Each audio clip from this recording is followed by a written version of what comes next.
All right, guys. We have not quite done this as a separate video before. We tend to do the recap at the end of our Monday Night Football, but due to us feeling a little bit under the weather, we weren't going full blast talking in the last couple of episodes. But maybe we try this. Maybe this is something we could do a full episode dedicated to a recap and looking at the scores and looking ahead as we have just 4 weeks left to go, guys, in the regular season.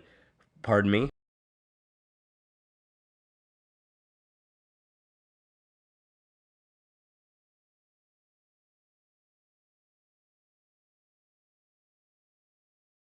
Okay, had to just let out a bunch of sneezes, so we're still under the weather here, but we're pushing through with this recap as we get to probably four of the most important weeks of the year here in the RXFL. We're going to take a look at the results of week 13, what's coming up in week 14, and we're going to look at some stats as we're coming to this last fourth of the season here.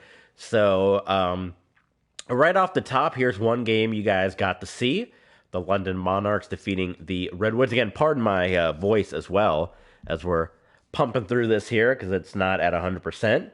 But follow on Twitch, thumbs up, and subscribe on YouTube. Check us out, patreon.com/tvsports27.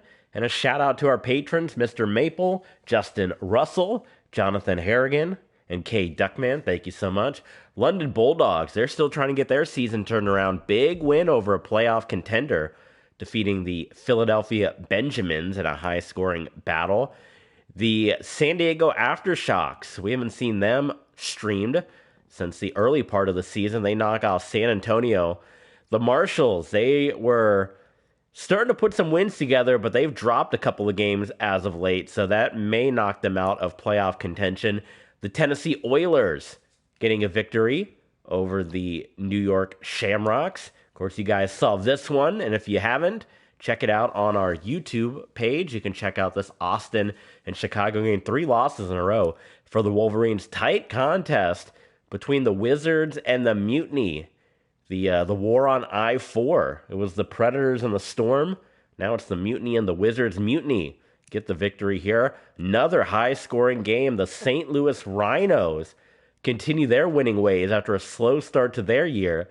They defeat the San Francisco Demons 6 touchdowns to 5 touchdowns in this one. And how about a huge win?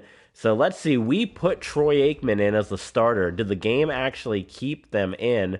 It looks like the game did. So we put Aikman in as the starter over Esiason. Remember, that was the whole controversy, but it's going to be a blowout victory. 4-touchdown performance for Johnny Unitas and company as the North Florida Cheetahs are going to blow out the Houston Voyagers. My goodness, Houston, they finally get their quarterback and they cannot get it figured out. Here's another high-scoring one.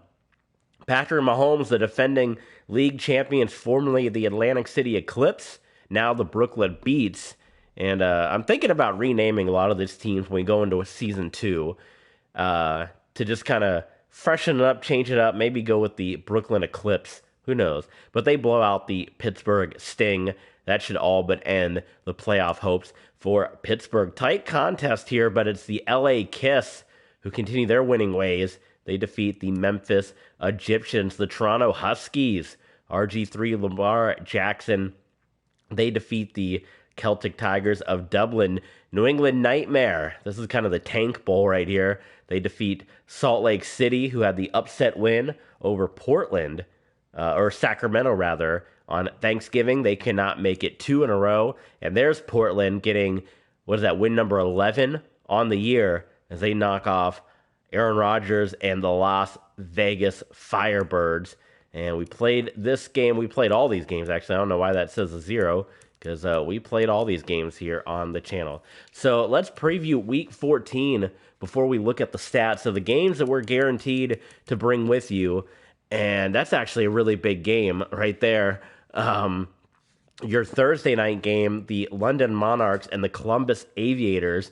That's 2 playoff teams right there. You got the Lumberjacks traveling to Dublin. That's going to be a pretty big battle as Portland trying to maintain that top seed in the league. And your Patreon exclusive game the Dallas Desperados and the San Diego Aftershocks. So let's see what other game. We're going to bring you two more here from this top list. And I think you got to go with that. I think you go with the Wolverines in Mexico City because that's going to be for first place in the North. Both those teams are tied. So I think that's a no questions asked. You got to go with that one. So it's Wolverines, Golden Eagles. And in your evening contest here, we got quite a few games to pick from. We got the Demons and the Huskies, the Voyagers and the Oilers, the Beats and the Bulldogs, the Lancers and the Nightmare, and the Kiss and the Elks. So that's kind of your tank bowl there. Brooklyn and London, maybe. Let's see what the records are for the Demons and the Huskies, because those are two teams we haven't seen in quite some time. And as far as playoff positioning goes, let's see what we got. So you can see that Beats Bulldogs game, but London, the Monarchs, so far ahead. We're kind of getting a look at our standings right now while we're going through it here. You can see the Monarchs way ahead. In the South, the Armadillos way ahead. So again, Oilers, Voyagers, not much to see there. In the East, though, you got the Huskies, who are clinging on to that top spot at 7-5 with the Celtic Tigers right behind. It's going to be a tougher uphill battle for New York and New England, the Nightmare and the Shamrocks, but Celtic Tigers right there. And in the West, Sacramento, they're hanging on. The LA Kiss right on their tails, and so are the Lancers. So that's going to be an interesting down to the wire series. In the North, we already said we got to go with it. This is the battle for first place in the National North. In the South, it is all mutiny. Boy, the Dirty Birds and Brady way down there. And in the East, Aviators, Desperados, and you got the Benjamins right on their tail. In the West, though, Portland, they are going to be your first official team to clinch a postseason berth. So Terrell Davis, the Denver Broncos 2.0, Terrell Davis, Russell Wilson, all those former Bronco players, 11-1. They have clinched with the Aftershocks at 6-6. The Demons at 5-7, so they're down there too. Let's look at the schedule again. So the Huskies, with them still battling for first place, makes that kind of an interesting game all of a sudden, even if the Demons aren't looking so hot. That's a nothing game. That would, kind of be for playoff positioning right there, London and Brooklyn. That Lancers game as well. And the Elks game could be interesting with the Kiss also battling for first place. Boy, I can't decide. Maybe you guys leave a comment. And let me know what you think in the chat if you're watching live here on Twitch. I think I'm leaning towards the Huskies and the Demons just because we haven't seen either team in a while. Because we're getting down the stretch, we're starting to see all the good teams. So for the sake of trying to get some more activity going, we've seen the Bulldogs plenty. Haven't seen the Beats that much. I think we go Demons Huskies because that's a pretty big game for the Huskies, right? That's going to be a pretty big game for them. What are they in the West here or in the North? Where the heck are they? What division are they in?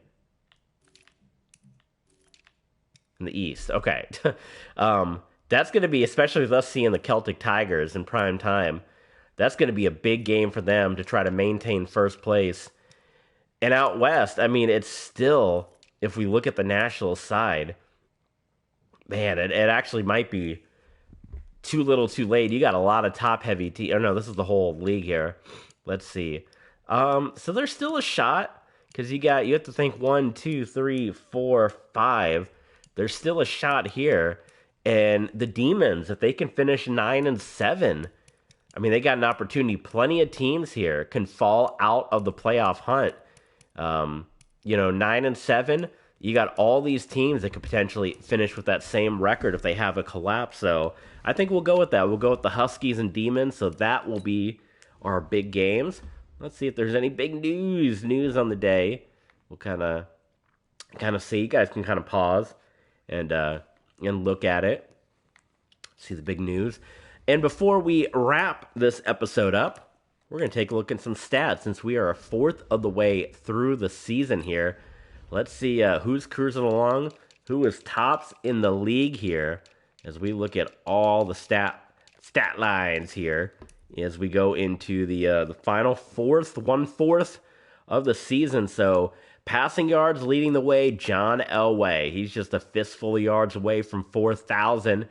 27 touchdowns on the year as well. Peyton Manning right behind him. So you got two Broncos legends right there with 3,726, 34 touchdowns. Jim Kelly as well. How about an era where Manning and Kelly would be going at it? He's right on their tail. You got Aaron Rodgers, all the gunslingers. Look at this. You got all the gunslingers up there. Slinging Sammy as well up at the tops. Michael Vick. How about, you don't think of Michael Vick as a passer. I mean, a great passer, but you think of his scrambling ability. But he's top of the league here. Look at the completion percentage. Mike Vick right up there doing incredible. Bobby Lane, he's doing well. Warren Moon, a former two-time Revolution Bowl champion with the Huntington Beach Killer Whales. Steve Young got the Mutiny in a great position. Otto Graham has been killing it as well out there. Joe Montana, Deshaun Watson. Everyone's got good touchdown to interception ratios. We're going to kind of go down the rest of these here. Andrew Luck, kind of, 21 interceptions, quite a few. Van Brocklin, he wants to break his own record. He wants to have or I guess now it's Elway's record, right? Because Elway broke it. Brady, look at that. The first quarterback on our list that has more INTs than touchdowns, the great Tom Brady. I lowered Brady's age as well because in this game, his experience is 20. I don't want him to retire, so I lowered his age to like 27. I don't know if Madden will see that or not, or if they'll retire him based on experience, but we'll just have to see. But we can say he's so frustrated with Atlanta, he just hangs up and retires. Roger Staubach, that's slightly disappointing considering that he took the San Antonio Dragons to 2 Revolution Bowls.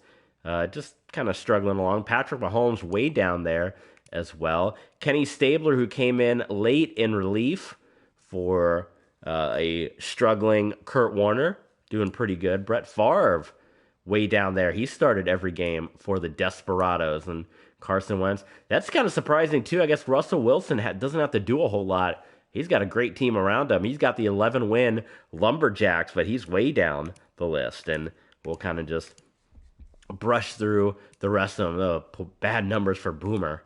That's why he got benched. You can see RG3 and Lamar. We're going to see the Huskies and the Demons coming up. There you can kind of see the other guys that have gotten a little bit of reps here. Or Y.A. Tittle and football guys. Who is the quarterback for the Demons? I guess it would be Randall Cunningham.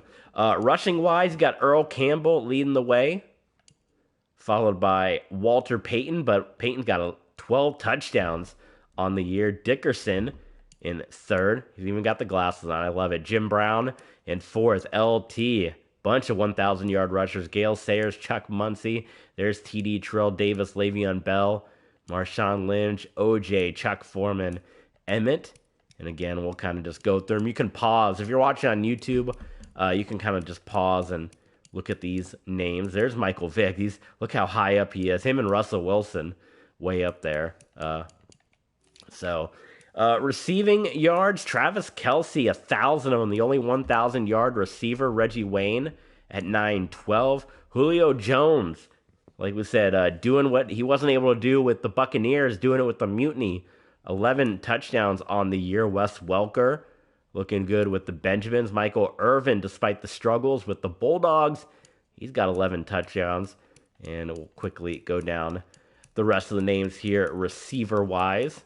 Please do check this out on YouTube. Pause and slow it down if you want to look at everything. So we're not going to look at tackles, but How about let's get our top list of sacks. Khalil Mack, 16 of them, which is, what is the record? Like Michael Strahan, 20 or 21 or something? He's up there. Gino Marchetti, Derek Thomas, Merlin Olsen, Mean Joe Green, Von Miller, and Jared Allen. Your double-digit sack leaders, pardon me. For interceptions, Jake Scott. I don't even know. Jake Scott in NFL. That's like the all-star guy in the NHL, right?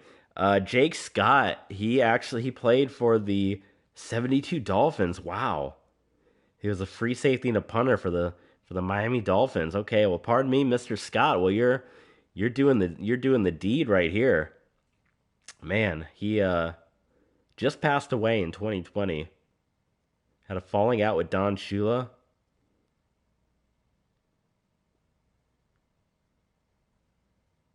Wow.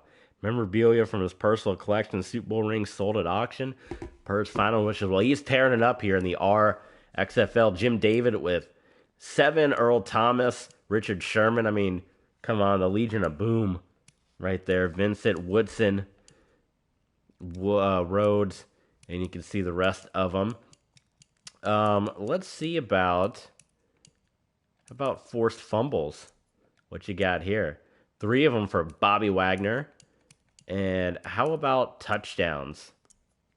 2 from Jim David, 2 for Ty Law. So that's pretty good. And we'll take a quick look at the kickers. What the heck? Who's been the best kicker? Who has made the most kicks so far? Going to be Mark Mosley.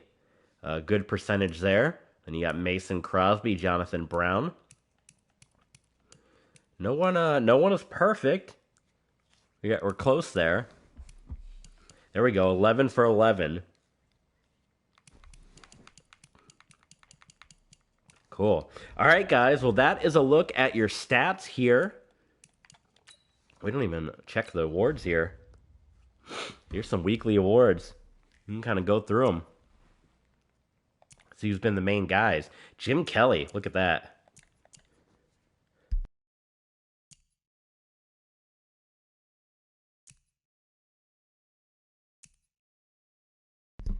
Maybe we should do this every week. Check out the players of the week.